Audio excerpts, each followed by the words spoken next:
What's good, YouTube? And welcome to the house. The community is abuzz with talks of ban list. April 2nd has come and gone. The no sooner than has expired, and Konami's even written us a nice little note saying, hey, later this month, you're getting yourselves a ban list. It may be minimalistic, but it is coming. So a lot of people are starting to talk about Artifact Scythe, and I really wanted to dig into this card because I personally think it should not be banned, and I'm going to state the arguments for it being banned and then my own argument against it being banned. So let's go ahead and read this card that has everyone so against it. You can set this card from your hand to your spell and trap zone as a spell card. During your opponent's turn, when this set card in the spell and trap zone is destroyed and sent to your graveyard, special summon it. If this card is special summoned during the opponent's turn, your opponent cannot special summon monsters from the extra deck for the rest of this turn. So it has this floodgate-like effect, and I typically dislike them, but I find balance in Artifact Scythe for several reasons. A, it's a brick having drawn it. You're relying on the opponent to take an action against your card, and especially later in the tournament where people know what you're playing, they're less likely to hit it, although it also creates this dynamic of being a deterrent for hitting your back row, and thus you can kind of set other things and psych your opponent out. It causes this awesome game by having it and drawing it as a brick and then kind of bluffing with it, among other things. And then you have Artifact Sanctum, which allows you to launch it out of the deck, thus not having to draw it and have that brick, and then summon it on the opponent's turn and shut them out of their own extra deck. Now, what's changed in the past couple of years to really power up the Artifact engine is Trap Trick. This card allows you to banish a normal trap from your deck, except for Trap Trick, and set a card with the same name directly from your deck, and also it can be activated this turn. So you can essentially run 6 copies of the launch card for Artifact Scythe, and only 2 Scythes, because if you're to draw Trap Trick, you're banishing an extra Sanctum, thus you can only launch out 1 more Scythe, and you're playing a ratio of 6 cards that you want to see to 2 cards that you don't want to see. So used to, it was a better check and balance to where you were a lot more likely to draw Scythe than Sanctum, but now you see Artifact Sanctum a ton, thus launching Scythe out. I think it's getting unfairly compared to Azathoth. Azathoth shuts off your opponent's monster effects completely for the turn, and I think that is so freaking powerful. And I'll give a direct example later of where I think shutting off monster effects is more powerful than attempting to shut off the extra deck. But I think Azathoth comes free with the Dark Warrior engine / Rusty Bardish. It's just this insane presence, and you don't really have to run those bricks so much as combo starter cards to get there, whereas you're still relying on getting here and here. Now, we do have a little link rating of 4 Saryuja Skull Dread that also allows you to shuffle Scythe back into the deck in certain scenarios and gives you extra chances at these cards too. That does exist in the meta, but now you have cards. We're in 2019. You have cards like Pankratops that can challenge Artifact Scythe. I can place my 2600 body on board, I can run over Scythe, and I can have field presence. I can summon the bigger dangers like Bigfoot, and while it does shut off a lot of strategies like Thunder Dragons, you still are able to play the game and set up. And now there's other things. You have to, for instance, wait for your opponent to commit to the board just a little, or your Artifact Scythe could get infinite impermanence. It is still a monster after all, and the core strategy within the format has a natural counter as well. And Widow Anchor, able to shut off Scythe and maybe even take it to your board if you'd like to link summon with it, although you usually want to continue to pop off upwards and gain your advantage and just take care of the body later.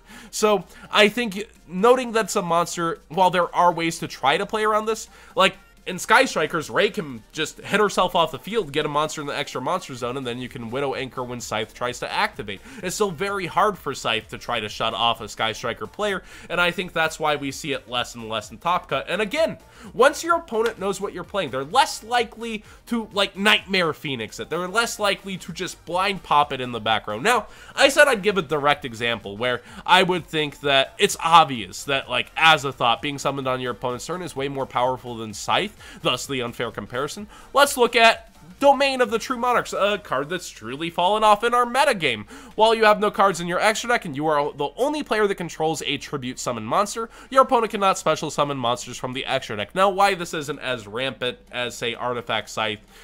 A, look at it, you gotta control a tribute monster, and B, it's susceptible to spell and trap destruction, which is a lot easier getting to the negation slash, you know, being able to access things to take this down is more common. But the card that really saw more play in True Dracos is the Monarchs Erupt, which also you need to have gotten to a tribute summon monster, and you then negate effects of all face-up monsters on the field. So not just effects, period, like dangers could still go off in the graveyard like Bigfoot if you're able to get there. So Monarchs Erupt sees its way into the metagame a lot more, thus, again, proving that monster shutting off effects are way more powerful of a floodgate than just trying to bar off the extra deck. Now, I think this comparison's a little ridiculous at this point. Used to, Dimensional Barrier was used to shut off all the Zodiac extra deck, and that's why Dimensional Barrier was cried for to be banned. It was so powerful to pop off on Zoo format, and Artifact Scythe, more realistically, like, you could still get it Forbidden Chalice even then. You could still have things happen to Artifact Scythe even back in that format. But calling Pendulum was so powerful, calling Xyz. Now we have Link Summoning, and Artifact Scythe shuts that off, whereas D-Barrier doesn't, and that's why you don't hear the cries for D-Barrier being banned anymore. But let's look around the metagame. There's a couple rogue decks that would have a word with Artifact Scythe, where Artifact Scythe just simply doesn't affect them. Look at this card, Pot of Extravagance. You banish up to 6 cards from your extra deck at random face down, and you just don't care about your extra deck when you're playing this card. And there's decks like Subterra Control that are still topping within this format. You have Altergeist on the outside looking at it and still taking regional tops. You have these decks playing this card that shows they don't care about the extra deck. They stare at Scythe, and they're either A, using him, or B, laughing at him when he is summoned. He's just a 2200 body that they're staring down and laughing at. Hey, I'm gonna flip you face down, you got 900 defense. Hey, I'm gonna bounce you to the hand, nice Garnet. I'm not gonna be popping that after setting. Like, these decks kind of look at that situation and they say, look, we don't play the extra deck. And so that can exist within the meta too, thus making the matchups even harder for Scythe decks. But the ultimate reason that Scythe has its problems, look at Trap Trick, look at Sanctum, and look at Scythe.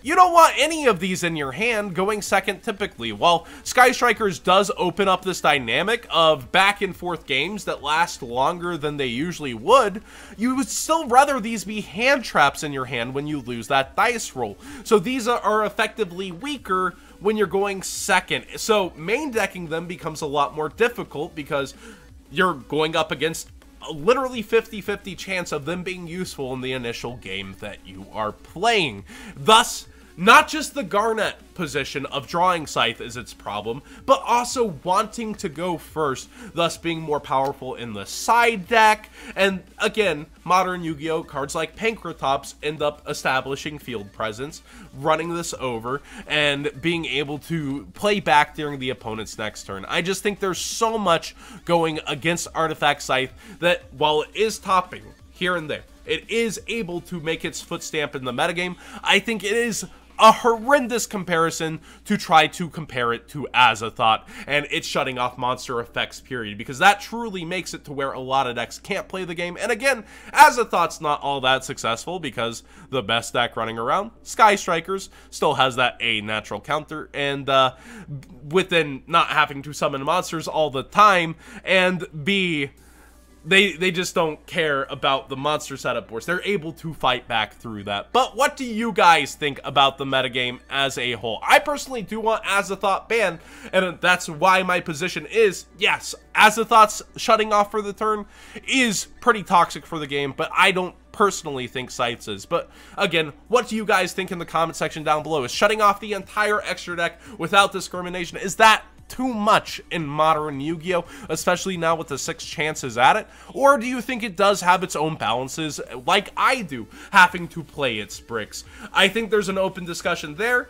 and if you enjoyed this discussion, period, you don't have to agree with me. You can have the counterpoint, like this video if you enjoyed the discussion and if you want to see more like this. I have a couple in my head that I do want to bring to the forefront, and I think this is one of the more interesting ones, and you can be against me. You can tell me why, and I will certainly listen, but I personally still am of the mindset, as of posting this video, hey, Scythe ain't so bad. And also, thanks for sticking with me while I'm in a freaking sweatshirt under hot lights sweating. I just came back from the gym, and I know I probably look a little bit of a mess, but thank you guys so much for joining. And man, it's a long time coming in terms of this was going to only get more powerful with time, but I also think that it's still self-balancing to the point where it's not just taking over the meta, it's not just this insane disruption, but that is my take on it. So what's yours?